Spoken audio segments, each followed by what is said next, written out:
The right view of life, the key to happiness, success, and security.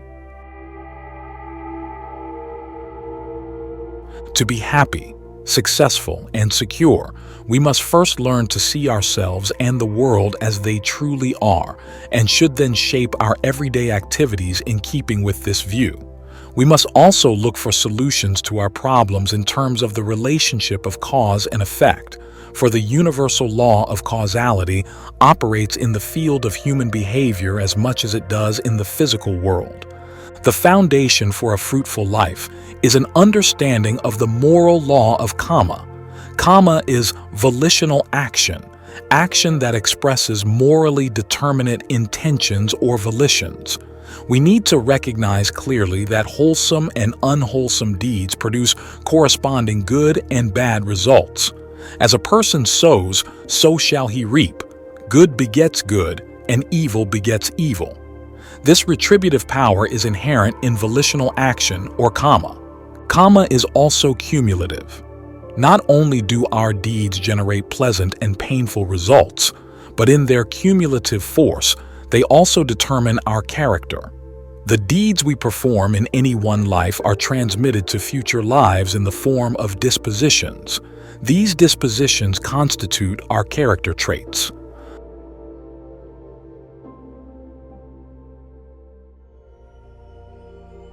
The right view of life. Inherent in the action is the power of producing its due result.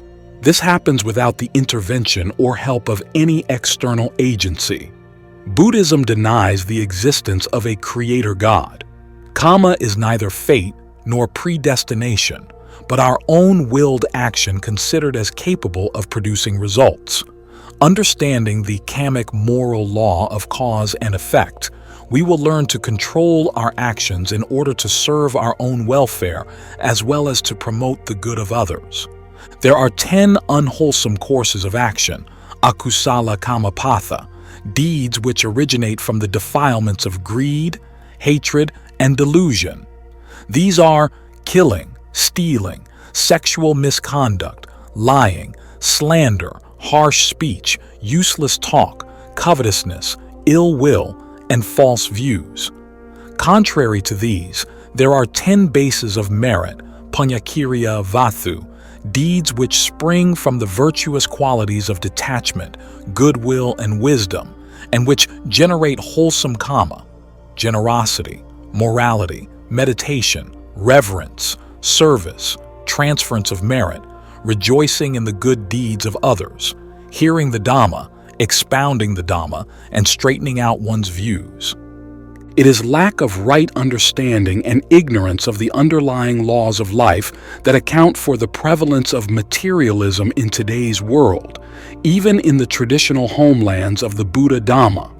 When people become convinced that everything perishes at death, they lose sight of lofty ethical ideals and become indifferent to the long-range consequences of their deeds. Their entire lives revolve around the blind pursuit of sensual pleasures. Thus we find that today, people worship money regardless of how it is earned, hunt for pleasure no matter where it is found, chase power and fame regardless of the cost to their personal integrity. Ignorance of the law is no valid excuse in a court of law, and so it is with regard to the moral law of Kamma. The law operates regardless of whether one believes in it or not, due effects following from their respective causes. Just as an infant will get burnt if it touches fire regardless of whether or not it understands the dangers in playing with fire, so those who violate the laws of morality will have to face the consequences when their Kamma ripens, regardless of whether or not they accept the teaching of Kamma. Just as a shadow is connected with an object, so is rebirth connected with Kamma. Craving, tanha, selfish desire, prompts us to do life-affirming deeds, Kamma, volitional action. No force in nature is ever lost, and moral energy is no exception. So long as craving and ignorance remain in the mind, Kamma must find expression at death. The inevitable fruit of craving for existence is rebirth. Buddhism affirms the continuity of the individual life flux at death, but denies the existence of a permanent soul. Mind is a flux of mental processes without any persisting core, yet this flux, though insubstantial, continues from life to life as long as it is driven on by the thirst for more becoming. The mind of a dying person, owing to the latent craving for continued existence, grasps at some object, idea, or feeling connected with an action done during his lifetime, and this grasping vitalizes an appropriate germ of life. The new form of life may be human or non-human, in keeping with the Kamma or moral forces generated during the deceased's lifetime. The germ of life kindled by the process of rebirth is endowed with an initial consciousness called the patisandhicitta, in which lie latent all the past impressions, characteristics, and tendencies of that particular individual. Hence, death leads to birth and birth to death. Rebirth is thus possible without a transmigrating soul. The twin Buddhist doctrines of Kamma and rebirth are the middle way that provides a satisfactory answer to the problem of life. The middle way avoids the extremes of theism and materialism, preserving moral accountability without the problems raised by positing an almighty yet benevolent God. A human being is the visible expression of his or her own past action. One is born from one's past Kamma, supported by one's present Kamma, and at death goes where one's accumulated Kamma leads one. Buddhism teaches that human beings evolve according to the quality of the Kamma they have performed during their lifetime. This supplies a rational basis for morality in place of the commandments of a creator God. According to the Buddha's teachings, there can be regression, kammic descent, from the human plane to subhuman realms such as the animal world, and progress, kammic ascent, from the human plane to the heavenly planes. Taking into account the dangers of a fall to subhuman realms, one should always act with care.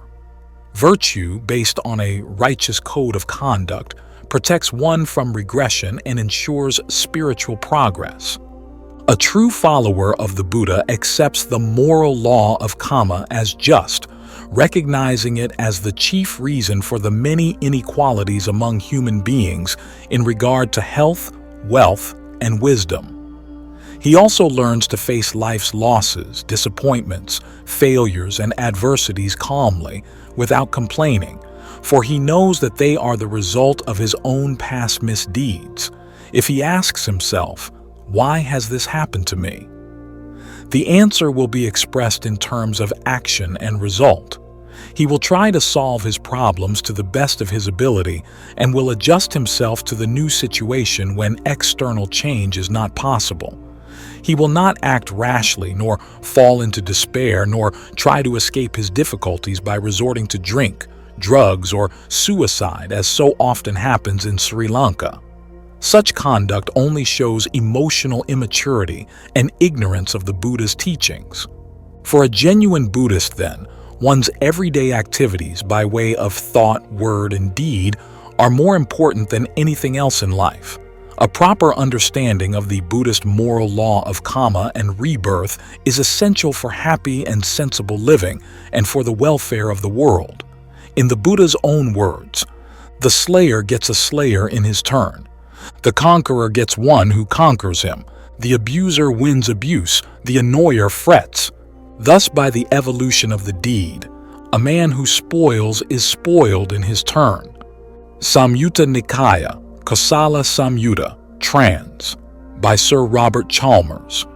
Although we imagine ourselves to be a self, a real substantial individual, according to the Buddha's teaching, we are in reality nothing more than a flame-like process, an ever-changing combination of matter and mind, neither of which is the same for 2 consecutive moments.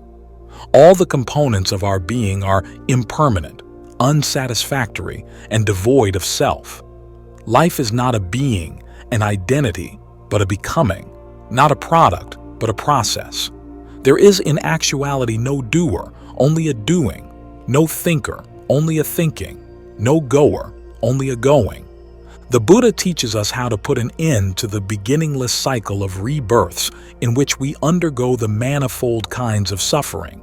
The way to end the cycle is by removing the causes that drive it forward life after life. The principal cause is craving, which assumes many forms. Craving impels a person to engage in action, Kamma, designed to satisfy the craving. Yet as craving is essentially insatiable, the result is rebirth. Craving is a powerful mental force, latent in all unenlightened beings. The cause of craving is ignorance, avidya, of the true nature of life, not knowing that life is an ever-changing process, subject to suffering, and totally devoid of a self or core. All life, wherever it is found, bears the same nature, a process stamped with the three marks of impermanence, unsatisfactoriness, and egolessness, anicca, dukkha, anatta. The Buddha realized for himself the true nature of life, and through this realization attained to something beyond life and death, a reality that is permanent, blissful, and deathless. This state cannot be described but has to be realized inwardly as a matter of direct personal experience. It has to be attained for oneself and by oneself. This ultimate reality, where thought expires in experience, is nibbana, the goal of the Buddhist path.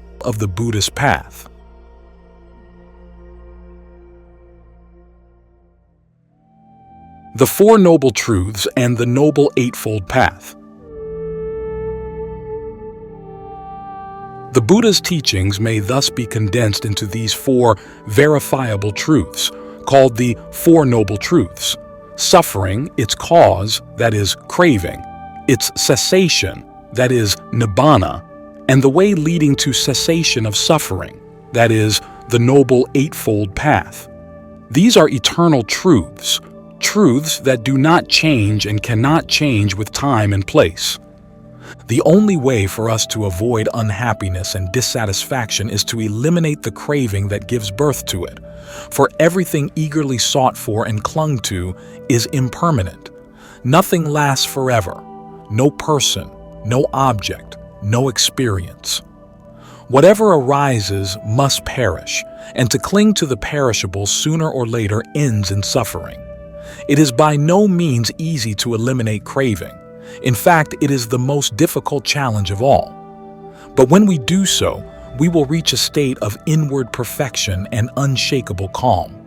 We can reach the end of suffering by cultivating the Noble Eightfold Path in its three stages of morality, concentration, and wisdom: sila, samadhi, panya. Morality purifies conduct, and concentration makes the mind calm. When the mind is calm and concentrated, wisdom arises, clear insight, the knowledge and vision of things as they really are. With the arising of wisdom, craving in all its forms is forever destroyed. The flame of life is then extinguished for want of fuel. The unconditioned has been won, nibbana, which is deathless, blissful, and real. The Noble Eightfold Path consists of the following 8 factors, interrelated and interconnected, ordered into 3 groups. Wisdom group, panya. Right understanding, knowledge of the true nature of life, understanding the 4 noble truths. Right thought, thought free from sensuality, ill will, and aggression. Morality group, sila. Right speech, abstinence from falsehood, slander, harsh speech, and useless words. Right action, abstinence from killing, stealing, and sexual misconduct. Right livelihood, avoiding any means of livelihood that involves harm or exploitation of others. Concentration group, samadhi. Right effort, training the mind to avoid unwholesome mental states and to develop wholesome mental states. Right mindfulness, developing the power of attentiveness and awareness in regard to the 4 foundations of mindfulness: body, feelings, mind, and mental phenomena. Right concentration, cultivation of one-pointedness of mind. These 8 factors summarize the Buddha's teaching and its practice. They are the very heart of the Buddha Dhamma. It is not enough to know and admire the Dhamma. It must be practiced in daily life, for the difficulty of knowing what is right is nothing compared to the difficulty of putting it into practice. We really know something only when we do it repeatedly, when we make it part of our nature. The practical side of the Dhamma is the threefold training in morality, concentration, and wisdom, which collectively constitute the Noble Eightfold Path, the middle way discovered by the Blessed One for the realization of Nibbana. Monastics and lay people alike tread the same path. Both start from the same foundation, right understanding. Both pursue the same goal, Nibbana. The only difference lies in the degree of commitment to the practice and the pace of progress. But whether as a layperson or as a monk, the systematic practice of the Eightfold Path will foster the growth of the wholesome qualities leading to liberation, generosity, goodwill, and wisdom. As these qualities gradually reach maturity, they will weaken and finally snap the fetters of greed, hatred, and delusion which have held us for so long in bondage to the round of rebirth and suffering.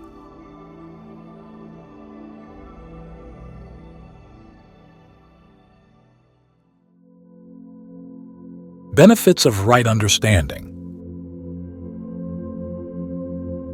1. Right understanding is the foundation for developing a proper sense of values, so sorely lacking in our age. Without right understanding, our vision is dimmed and the way is lost. All our efforts will be misguided and misdirected. All our plans for individual and social development must flounder and fail.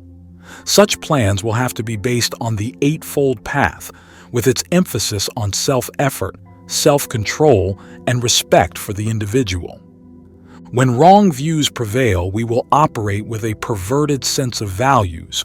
We will fling ourselves into the blind pursuit of wealth, power, and possessions. We will be obsessed by the urge to conquer and dominate. We will pine for ruthless revenge. We will dumbly conform to social conventions and norms.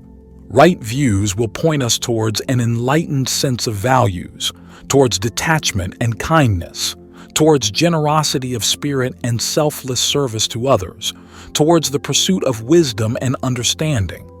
The confusion and moral lunacy now prevalent in the world can be eased, if not eliminated, if the path of the Buddha is followed. Right livelihood and right action, for instance, can help us avoid the conflicts that result from a wrong way of life and wrong action, thereby enabling a society to live in peace and harmony. Although in the affluent countries of the West, people now enjoy high standards of goods and services, the inward quality of their lives does not bear evidence of a corresponding level of improvement. The reason for the poverty of their interior life is the neglect of spiritual values. When materialism erodes the higher spiritual dimension of life, a plunge into moral nihilism is bound to follow. We see this in the alarming statistics characteristic of materialist society, in the increased rate of suicide, in the explosion of crime, in the proliferation of sexual offenses, alcoholism, and drug abuse. This shows that a one-sided stress on material development in a pleasure-seeking society is ultimately self-destructive, like a piece of iron that is devoured by the rust arising from within itself. Even knowledge and discipline on their own are not adequate, for without moral ideals they may turn a society into nothing more than a mass-scale workshop or military camp. It is only the cultivation of a proper sense of values that can make society cultured and civilized in the true meaning of those terms. 2. Having right understanding will enable us to recognize that worldly values are man-made and relative. These false worldly values lead people astray and make them suffer in vain. A Buddha teaches authentic values, real values, values that are grounded in timeless truth. A Buddha first realizes for himself the true nature of life. Then he reveals to blind worldlings the Dhamma, the eternal law of righteousness and truth. This Dhamma includes the Four Noble Truths and the principles of Kamma and rebirth. Any values that deviate from these principles, no matter how widely they may be accepted as the common norm, are worthless and deceptive.